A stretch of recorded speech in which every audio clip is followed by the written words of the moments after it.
Restaurant style palak లసుని curry కోసం ముందుగా ఒక కట్ట పాలకూరను తీసుకొని శుభ్రంగా కడిగి ఈ విధంగా సన్నగా తరిగి పక్కన పెట్టుకోండి.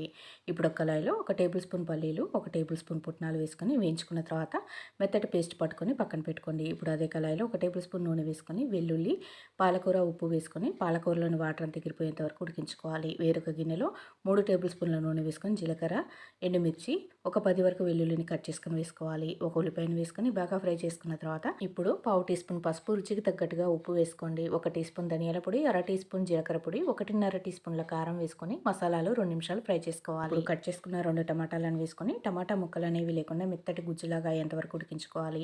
ఇప్పుడు మిక్సీ పట్టుకున్న పల్లీల పేస్ట్ వేసుకొని కొద్దిగా వాటర్ వేసుకొని పచ్చివాసన పోయి ఆయిల్ తేలేంత వరకు ఒక 5 నిమిషాలు ఉడికించుకోండి. 5 నిమిషాల తర్వాత ముందుగా ఉడికించుకున్న పాలకూర వేసుకొని కర్రీ మొత్తం బాగా కలిసేలాగా కలుపుకొని మరొక 5 నిమిషాలు ఉడికించుకోవాలి.